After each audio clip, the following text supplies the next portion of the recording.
Yes. I feel like one day I'm gonna run a business.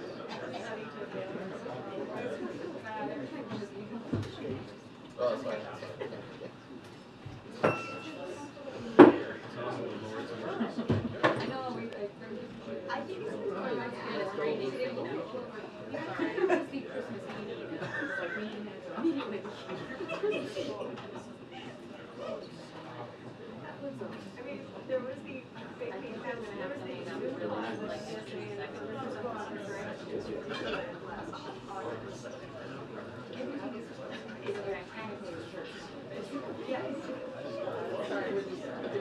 You're allowed. We're just plugging right over you. Compared to other you're like you're in lunch. No, this is. Okay, thank you. Hey, hey. Hi. Happy Wednesday. I got the day right. Okay, here we go. Good afternoon, everyone. Yesterday, the president addressed the wave of tragic and senseless shootings we saw over the holiday weekend in communities across America, including shootings in Philadelphia, Fort Worth, Baltimore, Lansing, Wichita, and Chicago. Our White House team has been in touch with state and local officials in many of these communities. And the president also had an opportunity to speak by phone with the Baltimore mayor. Yesterday, the president also marked 1 year since a shooter armed with an AR-15 style weapon fired upon a crowd of Americans gathered for an Independence Day parade in Highland Park, Illinois. And he highlighted how in the years since, Illinois Governor J.B. Pritzker, Highland Park Mayor Nancy Rotary, legislative leaders, and numerous advocates and gun violence survivors have fought tirelessly to ban assault weapons, like the one used in Highland Park, as well as high-capacity magazines across Illinois. But as we have seen over the last few days, there's a lot more work to do to address the epidemic of gun violence that is tearing up our communities, tearing it apart. President Biden is doing everything in his power, from enacting historic gun safety legislation last summer to 24 executive actions, to combat the epidemic of gun violence across America. But he also knows that that is not enough, which is why on the heels of the tragedies we saw unfold across the last few days, the president continues to call on Republican lawmakers in Congress to come to the table and ban assault weapons and high-capacity magazines, to require safe storage of guns, to end gun manufacturers' immunity from liability, and to enact universal background checks. Lives are at stake here, folks. Lives are at stake in communities, the lives of our kids. And these are meaningful common sense reforms that the American people support. Majority of the American people support these reforms. And we need Congress to do something. We need Republicans in Congress to do something to protect our communities. Now, on a brighter note, I wanted to share some good news from Monday that may have gotten lost because of yesterday's holiday. You might recognize this chart on my left here from when NEC Director Lael Brainerd visited the briefing room very recently, just about a week ago. It shows construction of manufacturing facility has increased by nearly 100% in 2 years, adjusted for inflation. On Monday, we learned that the boom continued in May. As the Wall Street Journal put it, this is America's factory building boom, due in no small part to the CHIPS Act and the Inflation Reduction Act. Bidenomics is unleashing huge private sector investments in manufacturing, with businesses investing more than $490 billion in manufacturing and clean energy since the president took office, including more than $11 billion in South Carolina, where, as you know, we will be there tomorrow. The president will be there tomorrow to announce manufacturing investment. Republicans in Congress, again, including every Republican representative from South Carolina, want to threaten these investments, jobs, and economic opportunities by repealing the Inflation Reduction Act, which actually helps the American people. But as the president said at his first inauguration, he is the president for all Americans. It doesn't matter if you're in a red state or a blue state. and his agenda helps all Americans. So tomorrow's announcement will be proof of that, and I hope you all get to join him on this trip. With that, Josh, good to see you. Good to see you, Karine. Two subject areas. First, has the U.S. been in contact with the Kremlin over a possible prisoner exchange for Wall Street Journal reporter Evan Gershkovich? Look, Josh, I wish I could stand in front of you and say that we have news to share on Evan. Sadly, we do not have any news to share. What I can say is Evan, along with Paul Whelan, who are both wrongfully detained, as you know, should be home. They should be home with their families. I just don't have anything to share at this time. And secondly, per the intrigue over the holiday, can you give any more details on where the Secret Service found cocaine in the West Wing and how it got there? So, as you know, this is under the purview of the Secret Service. They are currently investigating what happened over the weekend, so I would have to refer you to the Secret Service on all of this. But one thing that I can share, that I'll share a little bit more information. As you know, the President and the First Lady and their family were not here this weekend, as you all reported on this, and as you also know that they left on Friday and returned just yesterday.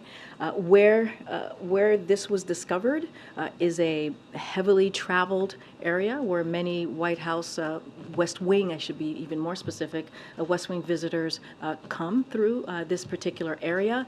I just don't have anything more to share. It is under investigation by the Secret Service. This is in their purview, and so we're going to allow certainly the investigation to continue, and we have confidence that the Secret Service will get to the bottom of this. Go ahead. Has the President said, hey, let's get to the bottom of what happened here? Well, I just said that we have confidence that the Secret Service is going to get to the bottom of this. As you all know, the President follows all the reporting here, and he certainly was briefed by his staff on everything that we know so far. But the Secret Service is investigating this, is investigating what happened over the weekend, and we have confidence that they will get to the bottom of this. Secondly, is there still a chance that Sweden will be approved into NATO by the time of next week's summit? So look, this is something that the President, as you know, the Sweden Prime Minister is here. They're currently meeting as we speak right now in the Oval Office, as some of your colleagues, maybe yourself, Steve, was able to be in the Oval Office. So look, I mean, we've been very clear on this. We've encouraged Turkey and Hungary to approve Sweden's application for NATO membership as soon as possible. Sweden, and I said this last week, I've said this many times, has fulfilled the commitments they made under the trilateral memorandum of agreement. They had agreed to with Finland and Turkey on the margins of the NATO summit in Madrid just last year, about a year ago. Sweden is a strong, capable defense partner that shares NATO's values and will strengthen the alliance and contribute to European security. And so we believe that this should occur, that their partnership into them to become members in NATO as soon as possible, and that's what you'll continue to hear from the President. I think the Sweden Prime Minister being here today, having a meeting with the President, certainly shows that commitment. Okay. Thanks, Karine. Just two quick follow-ups. You said the President has been briefed on the cocaine that was found at the White House. Is the White House conducting its own internal investigation? This is something that's under the purview of the Secret Service. They're the ones who handle this investigation, so it lives in their purview, in their world. And then just a quick follow-up on this type of tour. Can you explain to the American people who would have access to the West Wing on this type of tour and what kind of protocols are in place? So look, when it comes to security protocol, that's something that the Secret Service certainly is going to handle, and so that is a question for them. When it comes to visitors to the West Wing, they come for many reasons. Obviously, we do have West Wing tours that occur here on campus. They happen in this particular past couple of days. They happen on Friday, they happen on Saturday and Sunday. The times that they do not happen is when there's a federal holiday, like yesterday, there was not a West Wing tour, and also when there's a large White House event. So I don't have anything more to share on the particulars. Again, when it comes to security, when it comes to anything of those types of protocols, that is something that Secret Service handles. Okay, Ouija. Thanks, Karine. And congratulations. Thank Should you. I call you President Ouija? I appreciate it. Sure. I was waiting. I was like, okay, that went over the head or got missed. One president. It's not my turn. It's not my turn. One president at a time, Ouija. Eventually. Incoming president, maybe. We just. I wonder, if the cocaine episode has prompted the White House to ask the Secret Service to review its security protocol for visitors coming in. So let them do their investigation. Again, this is under their purview. Let's see exactly what occurred and what happened. They're going to get to the bottom of this, they meaning the Secret Service. Not going to get ahead of any changes in protocol or anything like that. Let's let the Secret Service do their job, which we believe and have all the confidence that they will get to the bottom of this. This episode kind of shines a light on the fact that you can bring in illegal substances into the White House. So what's preventing a visitor from bringing in anthrax or something that's not magnetic into the White House? No, look, Weijia, I totally understand the question, but it is under investigation. We're going to get to the bottom to exactly what happened. The Secret Service will, not us. And so we're going to let the Secret Service do their job. I'm just not going to get ahead of if or whens or changes. We just have to let the Secret Service do their job, which they are. You're welcome. Okay. Thanks, Karine. Can you just tell us how the White House is assisting the Secret Service with this investigation? Have you made any White House officials available for interviews with law enforcement, for example? Look, we're not assisting in anything. This is under the Secret Service purview. This is their kind of guidance and guideline, their world, and so we're going to let them do their job. We are not involved in this. This is something that the Secret Service handles. It's under their protocol, and they are going to investigate and get to the bottom of what happened this weekend, and we appreciate that. And you noted that this is an area where visitors on tour groups often pass by. So is that the working theory right now, that it was likely a visitor? And are you confident that this was not a White House staffer? There is investigation. They're going to get to the bottom of this. What I wanted to be very clear is that this is a heavily traveled, to be more accurate, area of the campus of the White House, and it is where visitors to the West Wing come through. This is the part where they come through when it comes to coming through the West Wing. I just don't have anything else. I'm not going to speculate on who it was, but just wanted to make that very clear and give you all a little bit more information. I believe the Secret Service is also sharing this as well. Thanks. And then on another topic, among the 12 Palestinians who were killed in the Jenin operation carried out by Israel, 4 were under the age of 18. Israel says that all of the Palestinians who were killed were combatants. Does the White House have an assessment of whether they were indeed all combatants or whether any civilians were killed? So here's what I'll say. We, as you all know, and we have said this many times, we support certainly Israel's security and right to defend its people against Hamas, Palestinian Islamic Jihad, and other terrorist groups. It is imperative to take all possible steps to protect civilians from harm, and measures need to be taken to improve the humanitarian situation on the ground and restore critical services like electricity and water to the civilian population.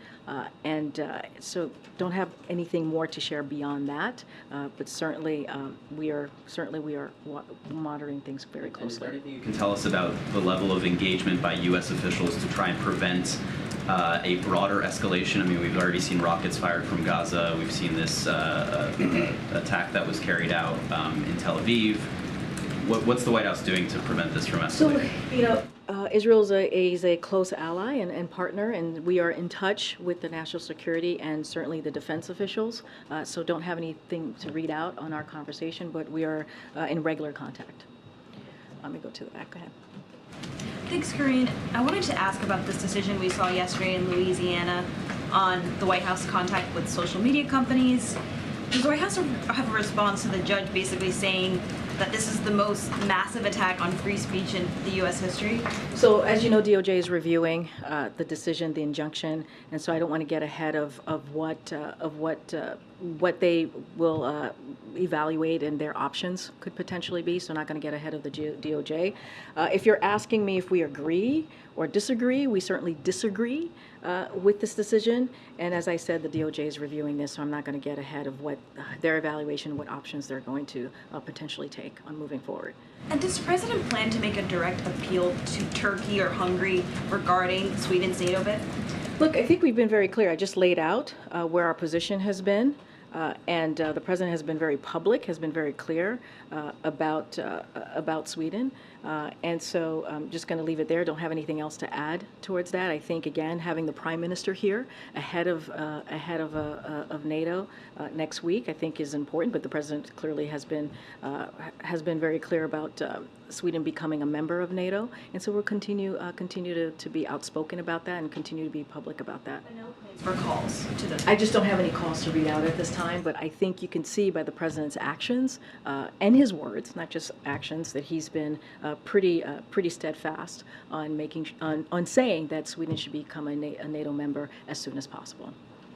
Okay, Tam. How does the White House view the Quran burning in Stockholm, and whether that will affect the NATO negotiations with Turkey? So look, I'm not going to get into the negotiations or any diplomatic conversations from here. Clearly, the burning of the Quran, as you all know, is something that the President would certainly agree is disappointing to see. But I'm just not going to get ahead of any conversations or diplomatic conversations being had.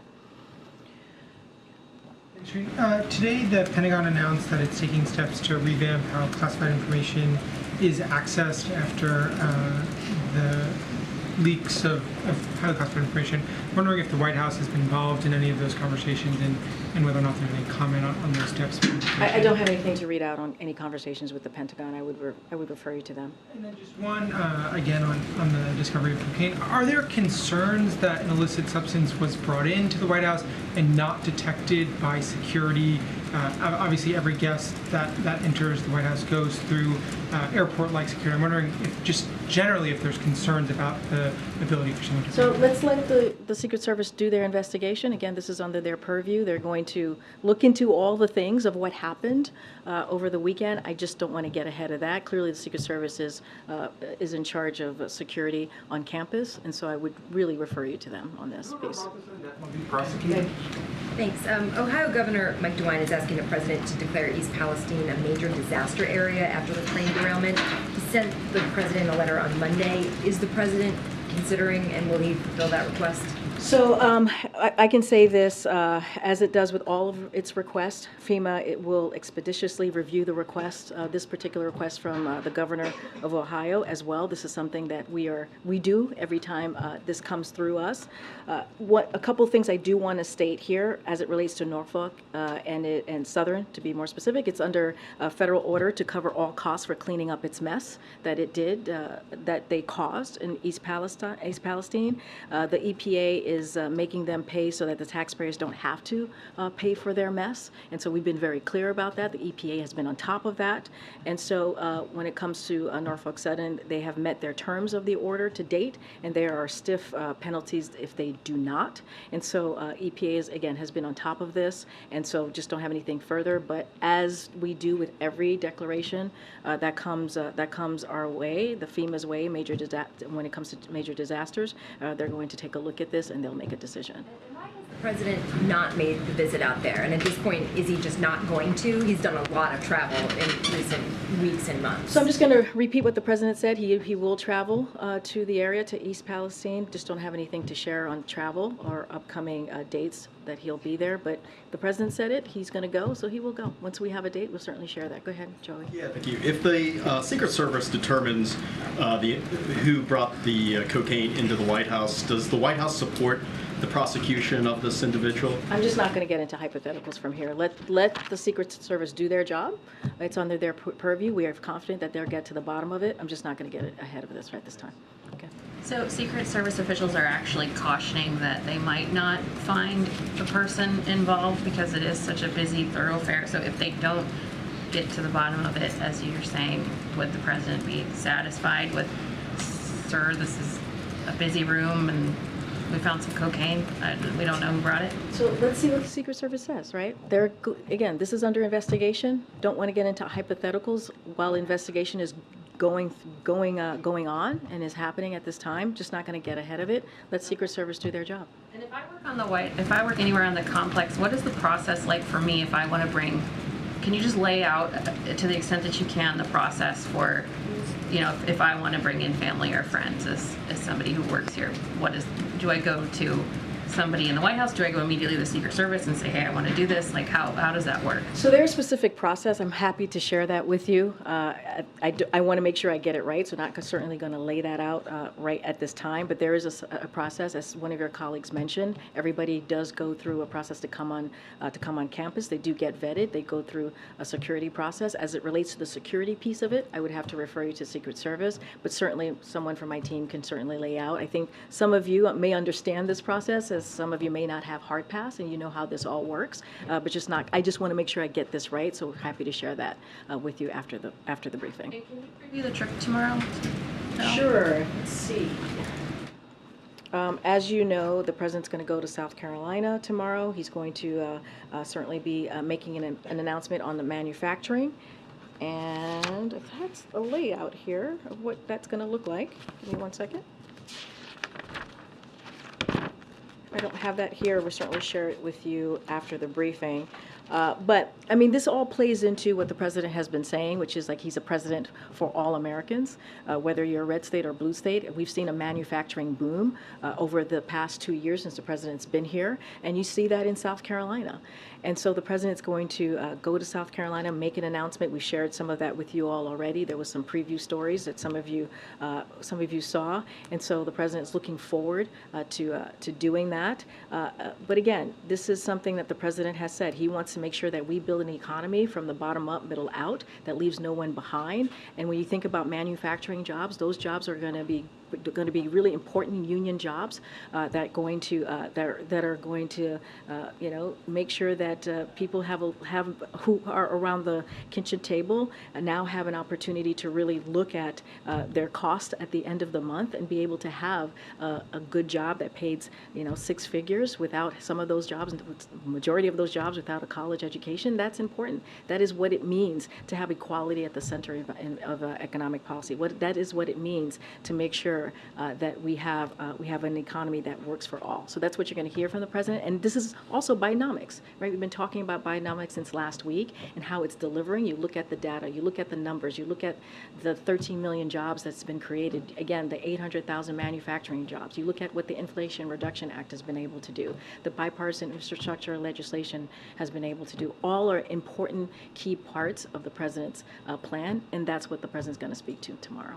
Go ahead, Steve. Could you just clarify for us where exactly inside the West Wing the substance was discovered? I'm not going to get into specifics. All I can say is when people visit the West Wing, there is the area of the West Wing where it is highly traveled, and that is what happens. People come through this particular area. It's highly traveled. I'm just not going to get into specifics. I'm not going to get into, not going to get ahead of the Secret Service, and so I'll let them speak to that. There are a couple of primary entrances into the West Wing. There's the one with which we're all familiar, right outside the driveway where the Marine stands when the president's in the West Wing, and there's another entrance off West Executive Avenue. Can you explain which entrance we're talking about? I'm going to let the Secret Service speak to that. Can you explain why you can't explain it? I mean, you described it as a heavily traveled area. That's what I'm just saying what the Secret Service said. We got this from the Secret Service, so I'm sharing a little bit more with you from here. But again, it's under their purview. It's under investigation. They will have more specifics down the road. As they are looking into this, we are confident that they will get to the bottom of this, and so I'm just going to leave it to them. The substance was discovered late on Sunday.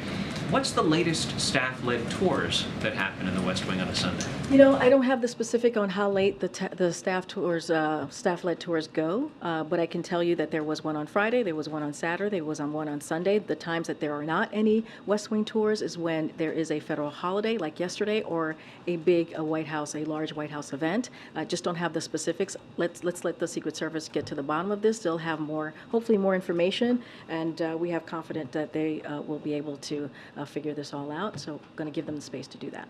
Okay, Memo. Karine, excuse me, as you've now been referring multiple times to this investigation and to the White House's confidence that they will get to the bottom of it, I'm wondering if you could be a bit clearer about what exactly the scope and mission of the investigation is and what exactly getting to the bottom of it means. Is this simply a fact-finding mission to determine whether potential security protocols were either insufficient or violated in this case, or is this with an eye towards potential criminal prosecution of an individual who is bringing a banned substance into the West Wing, and would there then be consequences either for that that individual or if they were a guest of a White House staff or that staff. So look, the second part of your question is like speculation, and I'm just not going to get into speculation from here. What I can say is that, again, Secret Service is looking into this. They're looking into what happened over the weekend. I'm just not going to jump into speculation as to what their investigation will find and what we will do or what will happen. Just not going to get into speculation from here. As it relates to this district judge ruling about social media and the injunction thereof, can you speak to the frequency of contacts that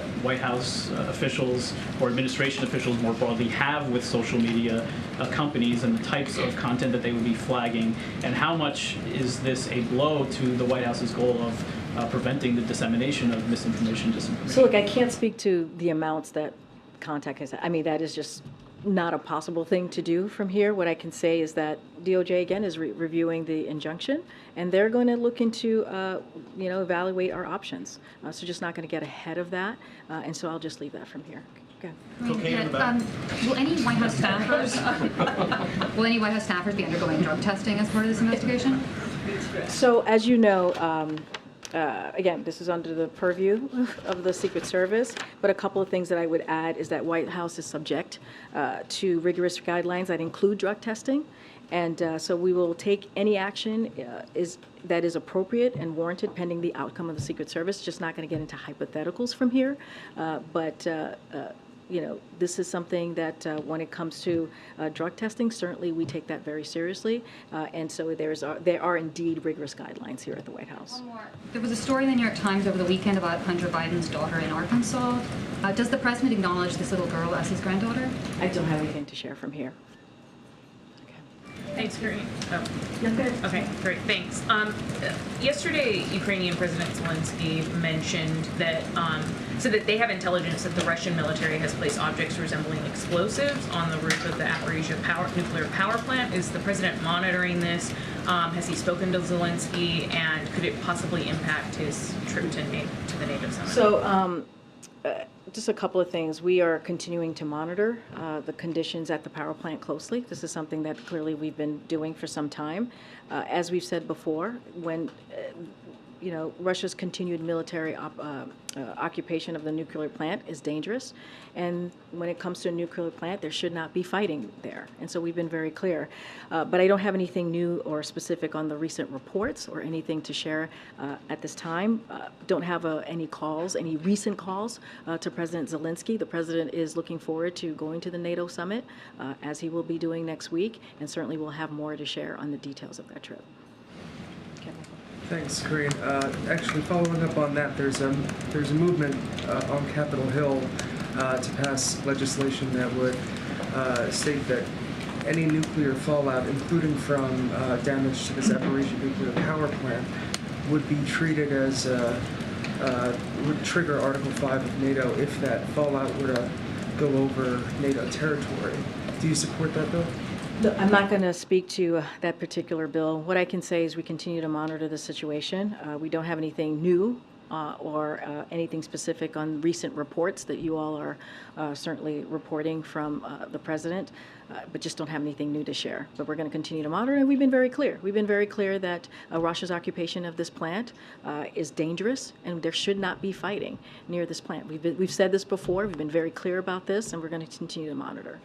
You also mentioned that folks from the White House were in touch with local officials over shootings over the past couple of days, and you mentioned the shooting in Fort Worth. Do you know who was in touch with Fort Worth officials from the White House? So as you know, we have the Intergovernmental Affairs, my team, my colleagues here, and certainly they are usually in regular touch with local officials.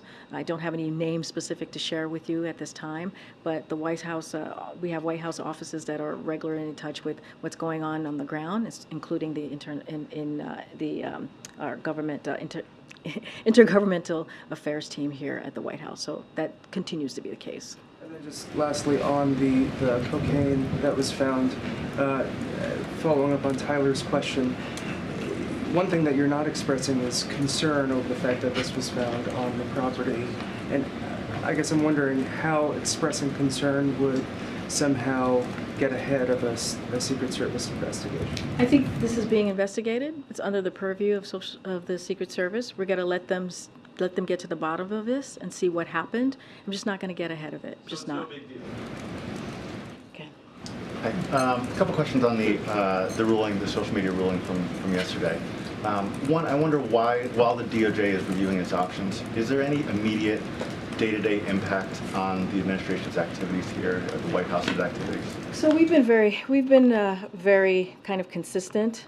We are going to continue to promote responsible actions to protect public health, safety, and security when confronted by challenges like a deadly pandemic and foreign attacks on our elections. So we're going to continue to do that to promote that in a responsible way. Our view remains that social media platforms have a critical responsibility to take action or to take account of the effects of their platforms are having to the American people, but make independent choices about the information they present. They are a private, as you know, entity, and it is their responsibility to act accordingly. And so we're going to continue to be responsible in that way. But again, when it comes to this, DOJ is reviewing the injunction. They'll do so, and they'll evaluate their options. In the injunction, there were a number of people specifically named. I wonder if there is any concern about, one, a broader chilling effect of civil servants and government employees being unwilling to do things that may end up with them being named in a lawsuit. And secondly, whether there's any concern about those people who are named facing personal harassment, whether there's been any steps taken to shield them from that. No, I appreciate the question. Look, I'm going to let DOJ manage this piece. It's under, certainly it's under their review right now, the injunction. They're going to... Employee. Look, I'm just not going to speak to this any further. I'm just going to let DOJ do their job, evaluate their options, and really respond to this in the best way that they can. I'm just not going to get into individuals or employees from here. Okay. Thank you, Karine. Just to follow up my colleague's questions on the president supporting Sweden's accession to NATO, I know that he has said that he supports Turkey getting F-16s. But has the White House reached out to Senator Menendez, whom I understand is still opposed to the sale? Have you reached out to his office? And if you haven't, are you planning to before the Vilnius summit? So I'm not going to get into private conversations with members of Congress. You know where the president stands on this. He's been very clear as it relates to F-16s in Turkey. I'm just not going to get into private conversation with members of Congress. And one more on Ukraine, please. Ahead of the summit, can you just clarify the president's latest position on providing security guarantees to Ukraine and explain the thinking behind not giving Kyiv what it wants, which is essentially a firm yes to membership when the war ends? I just want you to clarify what the president's thinking about in terms of what kind of security guarantees to provide to Kyiv. Say that one more time, when the war ends? Yeah, so Ukraine has been saying that what they want from the NATO Vilnius summit is a clear signal that when the conflict ends, Ukraine has a clear pathway and timeline to membership. So you're talking about NATO membership specifically? Correct. Okay. But I mean, I think the understanding is that one of the reluctant leaders in the alliance is President Biden, and I just want you to explain what's behind his thinking in terms of saying yes.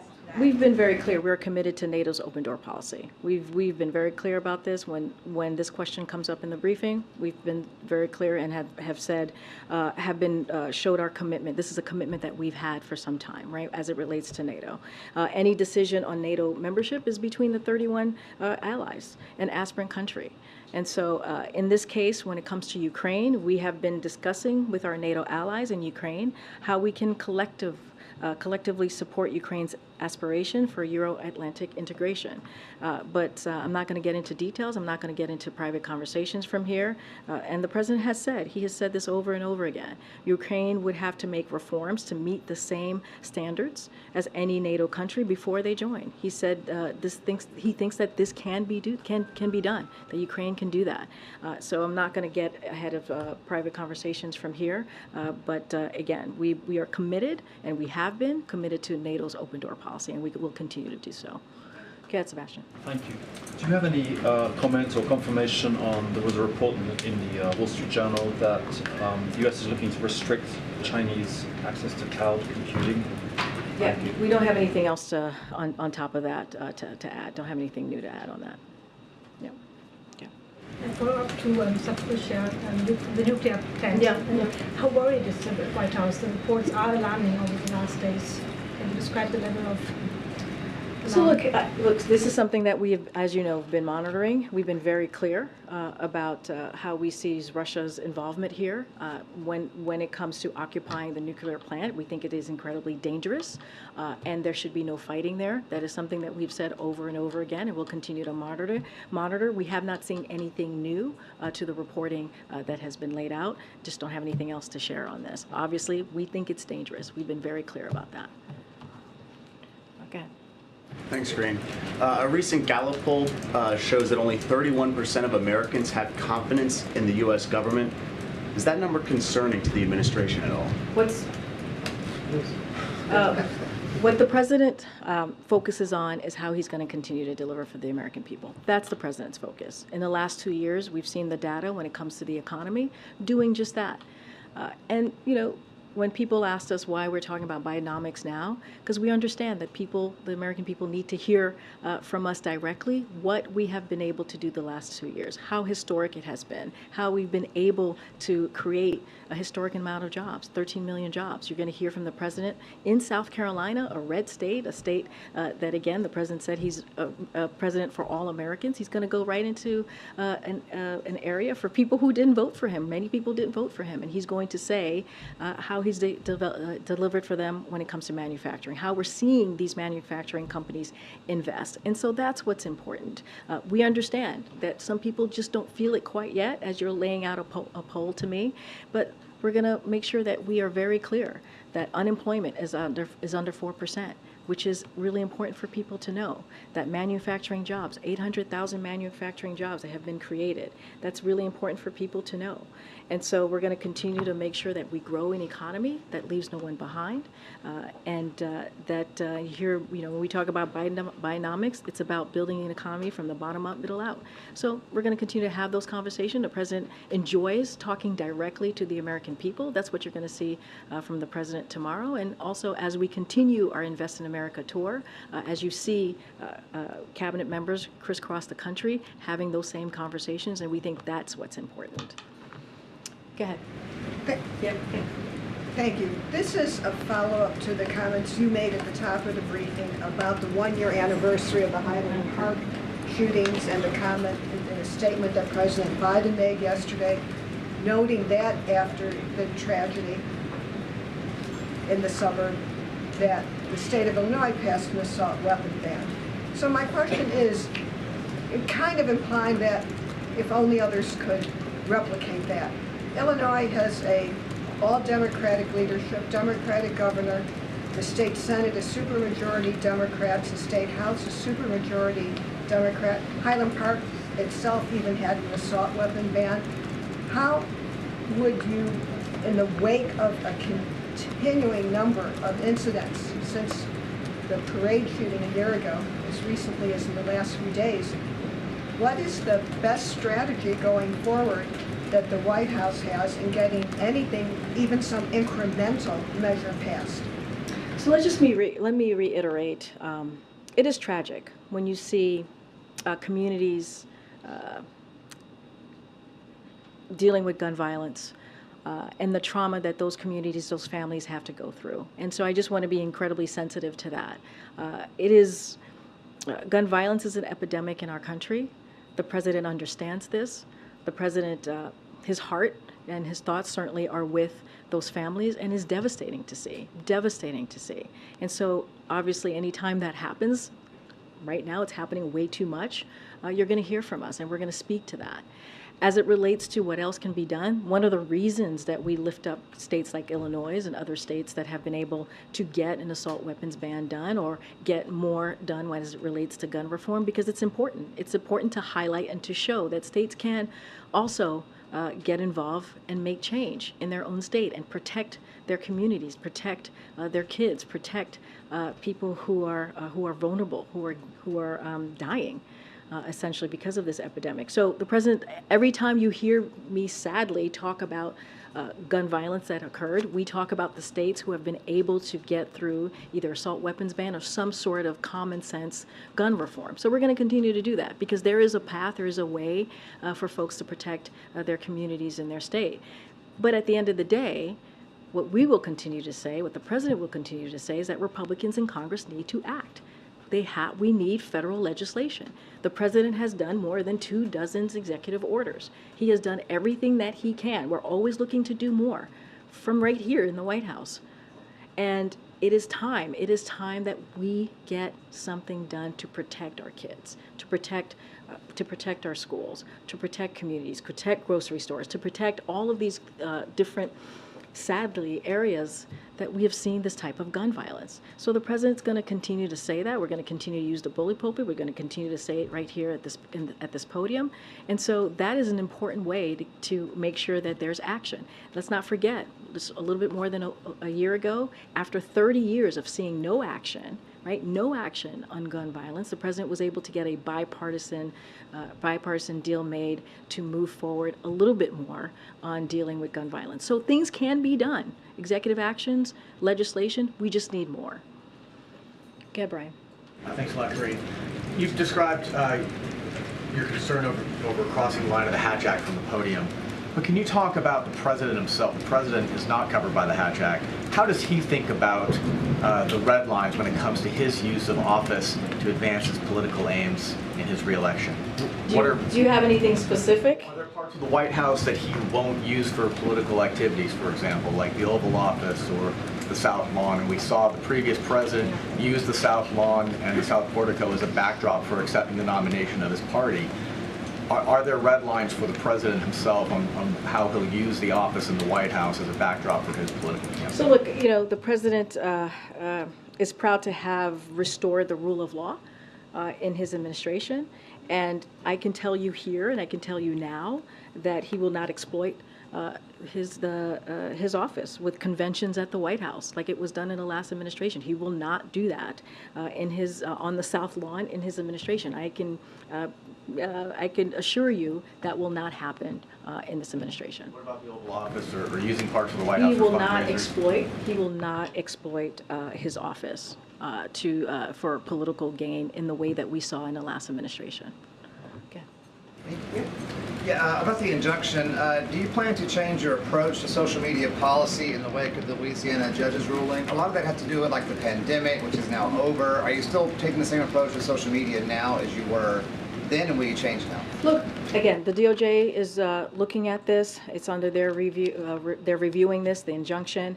So I'm not going to get ahead of them. They're going to they're going to evaluate all the options. So I'm going to say that, put that out there to you at this time. But look, we're going to continue to promote responsible actions. I said this moments ago. That is something that we're going to continue to do to make sure that we protect public health, to make sure that there's safety and security. So that is something that we're going to continue to do. We do disagree. I said this earlier, moments ago. We do disagree with this decision, but the DOJ is going to take a look at this, and they'll come up and with their own options and evaluate this. And specifically, do you disagree with the judge's ruling that this coordination was a form of censorship that specifically targeted conservative speech? Look, we disagree with the decision. I'll leave it there, and I'm going to let DOJ move forward with their evaluating process. Okay. Yes, thanks. One more on cocaine. How determined is the president to get to the bottom of who brought illegal drugs into the White House? Secret Service is getting to the bottom of it, and that's what matters, and it's under their purview. But the question was, how determined is the president? The president thinks it's very important to get to the bottom of this. That's why Secret Service, which is under their purview, is looking into this, and they're going to look into what happened this weekend. So the president thinks it is incredibly important to get to the bottom of this. Will the administration be appealing the injunction, the ruling? I just said the DOJ is reviewing this injunction, and they're going to evaluate their options. So it's for their decision to make.